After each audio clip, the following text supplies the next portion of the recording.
Continuamos en la UNED y estamos en el grado de Historia Contemporánea de España, parte segunda, desde 1923. Y estamos hablando de la transición a la democracia, 1975-1982. Hablemos de la Constitución del 78. Solo hay que saber dos cosas, la definición y la organización territorial. En cuanto a la definición, diremos que la Constitución de España, señalando en su artículo primero que España se constituye en un Estado social y democrático de derecho que propugna como valores superiores de su ordenamiento jurídico la libertad, la justicia, la igualdad y el pluralismo político. Hay dos principios en esta definición. Por un lado, el Estado democrático es aquel en el que la soberanía reside en el pueblo y del que por tanto emanan los poderes del Estado. Con este principio se rompía claramente con la dictadura. Y por otro lado, el segundo principio, que viene a ser que al hablar del Estado social se está reconociendo al Estado español una acción social efectiva, viniéndose a reforzar de esta manera la definición de Estado democrático de derecho. Y el segundo punto, la organización territorial del Estado. En esta Constitución se abandona la tradición centralista del Estado español a favor del llamado Estado de las Autonomías, profundizando en el proceso de descentralización que había tenido lugar en la Constitución de 1931. La nueva Constitución, según el historiador Fouché, se trataba de integrar tres realidades: la España, las nacionalidades y las regiones. Las nacionalidades, que sin ser mencionadas en la Constitución, se suponía que eran por su historia, sus hechos culturales y lingüísticos y la naturaleza de su autoconciencia colectiva. Nos referimos a Cataluña, País Vasco y Galicia. Y de las regiones, que tampoco están enumeradas, pero en todo caso entidades que se entendía que se asimilarían a los antiguos reinos históricos, a las provincias insulares y a territorios de identidad cultural caracterizada, Andalucía y Extremadura. Las posturas difícilmente conciliables de los distintos partidos tuvieron su plasmación en el próximo texto constitucional, bastante confuso y poco sistemático en lo que se refiere a la configuración de las comunidades autónomas. De hecho, se establecen dos procedimientos para acceder a la autonomía. Uno, la vía rápida, y otro, la vía lenta. Por la vía rápida, aplicable a aquellas comunidades históricas, no quiere decir que estas comunidades tengan más o menos historia que las demás y que durante la Segunda República habían realizado el referéndum de aprobación de su estatuto, Cataluña, País Vasco y Galicia. Y una vía lenta pensada para las demás comunidades autónomas. Por ende, no se puede olvidar el peculiar momento histórico en el que se elaboró la Constitución después de 40 años de régimen autoritario que se inició con la victoria en una terrible y sangrienta guerra civil y en el que la represión de las ideologías liberales y democráticas y la prohibición de los partidos políticos eran puntos centrales de su credo. Es también conveniente recordar que los partidos políticos de la izquierda fueron legalizados pocas semanas antes de las elecciones del 15 de junio de 1977, que son el punto de partida de la elaboración de la Constitución.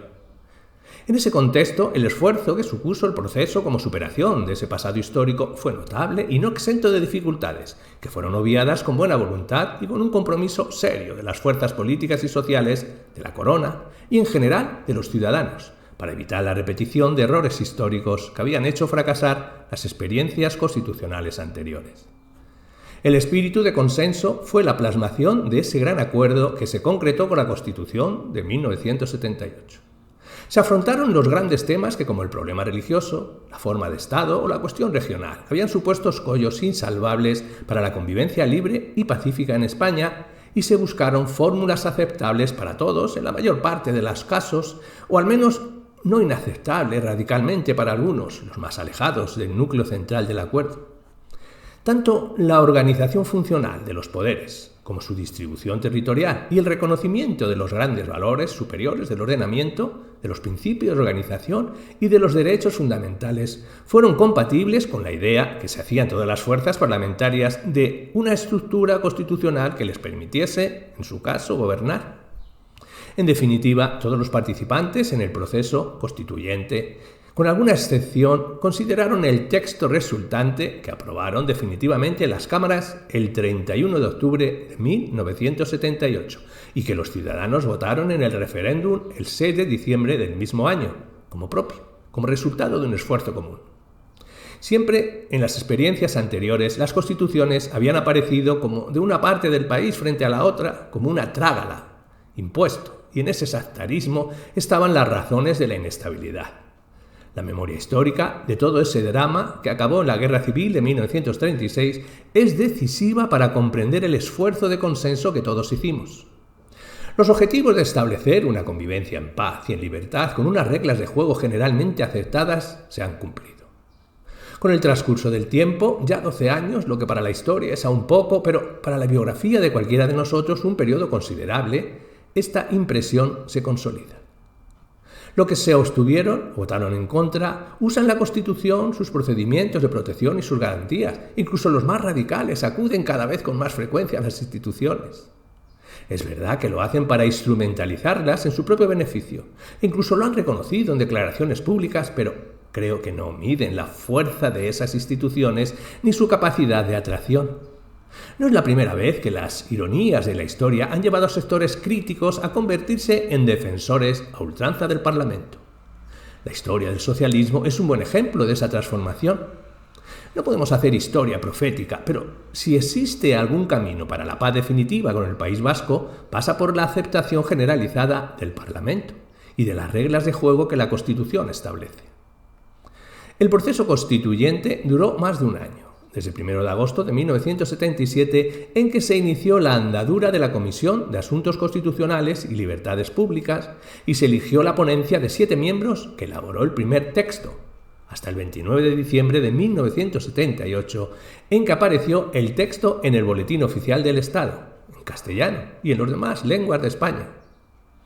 Miguel Herrero de Miñón, José Pedro Pérez Llorca, Gabriel Cisnero, por UCD, Manuel Fraga, por Alianza Popular, Miguel Roca, por los nacionalistas catalanes, Jordi Soler Tura, por el Partido Comunista y por el PSOE. Trabajamos desde el 20 de agosto hasta finales de diciembre para elaborar el anteproyecto que se publicó en el Boletín de las Cortes el 5 de enero de 1978. Después del periodo de enmiendas, la misma ponencia elaboró el informe con el anteproyecto y las enmiendas que aceptó, publicado el 17 de abril en el boletín ya citado, y que empezó a ser discutido en comisión desde el 5 de mayo. La comisión elaboró un texto, aceptando otras enmiendas, y en este se discutió en el Pleno del Congreso a partir del 4 de julio.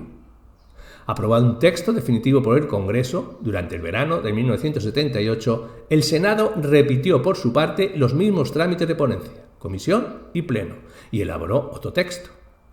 En octubre, la comisión mixta, Congreso-Senado, se reunió para decidir el texto definitivo entre los del Congreso y del Senado, y el que resultó se sometió a votación en ambas cámaras el 31 de octubre de 1978. El 6 de diciembre, el pueblo fue consultado en referéndum y por mayoría abrumadora. La voluntad popular refrendó la Constitución. Incluso en el País Vasco la mayoría de los votos fue positiva, con gran diferencia entre los seis y los nos, aunque hubo más abstenciones. Con una curiosa apropiación, los sectores nacionalistas radicales afirman que todas las abstenciones se deben computar como rechazos de la Constitución, lo que no deja de ser una afirmación excesiva. En todo caso, tanto la votación como la historia posterior reflejan un apoyo masivo al texto que el rey firmó, promulgó y ordenó la publicación en una sesión conjunta de ambas cámaras celebrada en el Palacio de la Carrera de San Jerónimo, el 27 de diciembre de 1978.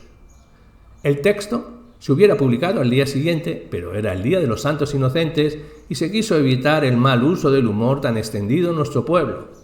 Por ello, se retrasó un día y apareció el 29 en el Diario Oficial. El análisis más fructífero del texto resultante de todo ese proceso, que sucintamente acabo de describir, es el que parte de las funciones que realiza la Constitución. Es un punto de vista dinámico, más adecuado al sistema abierto que todo ordenamiento jurídico supone que un análisis estructural estático y fijado en un momento histórico. Así se puede decir que toda Constitución, y también la española de 29 de diciembre de 1978 entre ellas, realiza 3 funciones: la de seguridad, la de justicia y la de legitimidad. Las 2 primeras se podrían también denominar de justicia formal o procedimental, ya que para nosotros es la segunda seguridad jurídica y de justicia material. En todo caso, aunque no es este el momento de demasiados matices doctrinales, sí que debemos decir que la justicia y seguridad no son para nosotros 2 funciones en tensión entre ellas, sino 2 caras de una idea integral de justicia. Por la función de seguridad, La Constitución regula los órganos competentes para dictar las normas y las grandes líneas de los procedimientos adecuados a cada tipo de normas. Así se establece, por ejemplo, que la competencia para la elaboración y aprobación de las leyes corresponde a las Cortes Generales, o en su caso, por razón de competencia, a los parlamentos de las comunidades autónomas, los reglamentos, al gobierno, a los ejecutivos de las comunidades autónomas y para dictar sentencia a los tribunales de justicia. También establece la competencia del Tribunal Constitucional para preservar la Constitución, para amparar derechos fundamentales y para resolver conflictos entre órganos. Los principios procedimentales de elaboración de las leyes, de sometimiento del Ejecutivo a la ley y al derecho y de la acción de los tribunales se dibujan también en el texto constitucional. Si vemos esa función desde el punto de vista que la fuerza del poder, se puede señalar que la Constitución regula el uso de la fuerza, al establecer quién la puede ejercer, con qué cauces, con qué fines, con qué destinatarios, con qué límites. Por la función de seguridad sabemos que nos atenemos y que tenemos la certeza sobre quién manda y cómo se manda. Es la respuesta a esas dos preguntas claves de la cultura política y jurídica. ¿Quién es competente para mandar? ¿Y por qué causas? ¿Y por qué procedimientos se puede mandar? La tranquilidad en la vida social depende en gran parte de conocer previamente su contestación, y el sistema constitucional ha venido a ser la solución frente al arbitrismo del Estado absoluto, donde el monarca estaba por encima de la ley. Con la función de seguridad, el constitucionalismo sustituye al gobierno de los hombres por el gobierno de las leyes. Es la racionalización del poder o la constatación de que se establece el sometimiento del poder al derecho, lo que supone la descomposición del poder en poderes que desempeñan funciones legislativas, ejecutivas o judiciales, y también su distribución territorial. Por la función de justicia, la Constitución establece los valores superiores y así los denomina el artículo 1/1, los principios éticos que dirigen y explican los objetivos máximos del ordenamiento jurídico. En el caso de España son la libertad, la justicia, la igualdad y el pluralismo político. En el propio texto de la Carta Magna, esos valores se desarrollan en dos grandes dimensiones principales: los derechos fundamentales, que suponen el despliegue de los valores en relación con los individuos y con los grupos en que estos se integran, y los principios de organización, que realizan ese mismo objetivo con el poder, con su estructura y con su funcionamiento. La función de justicia expresa la recepción en la Constitución de valores éticos que el poder democrático asume como propios y los convierte en valores políticos. Son los que Smith llama decisiones políticas fundamentales, que el poder constituyente traslada a la Constitución como valores jurídicos. Son, como hemos visto, la forma jurídicamente organizada de la libertad y de la igualdad, que permite el desarrollo de la dignidad humana y también los criterios para la forma de los órganos del Estado y su funcionamiento. Pero realizan una tercera labor en la dinámica del derecho, como normas de interpretación de las que disponen los operadores jurídicos en su incesante tarea de creación y aplicación del derecho. Son puntos de referencia, faros o guías para los legisladores ordinarios, para la producción reglamentaria, para los jueces, los abogados, los notarios, funcionarios y en general para todos los operadores jurídicos. En esa dialéctica de creación y aplicación del derecho, junto a la cadena de validez y de las normas, que se fundamenta en la autoridad y en la habilitación de los superiores, normas de producción, respecto de las inferiores, que son de ejecución, y así sucesivamente, y que es un criterio formal. El kelseniano de la construcción gradual del ordenamiento, existe una cadena de justicia que supone el progresivo desarrollo de esos valores superiores, expresión de la función de justicia. Si la función de seguridad nos permite responder a las preguntas ¿quién manda? ¿Y cómo se manda? Esta nos trae la respuesta ¿qué se manda? Función de justicia de la Constitución es sinónimo de desarrollo de los contenidos materiales de la misma y, en cierto sentido, superación de la dialéctica iusnaturalismo-positivismo, con el reconocimiento de una moral legalizada. Como es notorio, si se conoce la jurisprudencia del Tribunal Constitucional, la garantía de la Constitución, su preservación ante las normas inferiores, alcanza a esta función de justicia, puesto que se extiende a sus contenidos materiales, que son, así, plenamente normas jurídicas. Finalmente, la función de legitimidad. Esta es consecuencia de una adecuada organización de las de seguridad y justicia. Supone la justificación de la organización jurídica y política del Estado y también de los valores que las animan y suministran como consecuencias, razones para aceptar y obedecer el derecho. La función de seguridad es la respuesta a ¿quién manda? ¿Y cómo se manda? La de justicia a la pregunta ¿qué se manda? Y la de legitimidad a ¿por qué se manda? Consecuencia de esas respuestas y de la conformidad de los ciudadanos es que estos pueden encontrar buenas razones para contestar a la pregunta clave que desde la Grecia clásica ha justificado la existencia de las dimensiones más radicales del pensamiento jurídico. ¿Por qué hay que obedecer al derecho? ¿En qué se diferencian sus mandatos de los de una banda de ladrones? Esa pregunta esencial que se hacen hombres tan distantes en el tiempo y en sus planteamientos como Agustín de Hipona o Kelsen la responde en el moderno constitucionalismo la función de legitimidad, que es consecuencia de la adecuada conjunción de las funciones de seguridad y de justicia.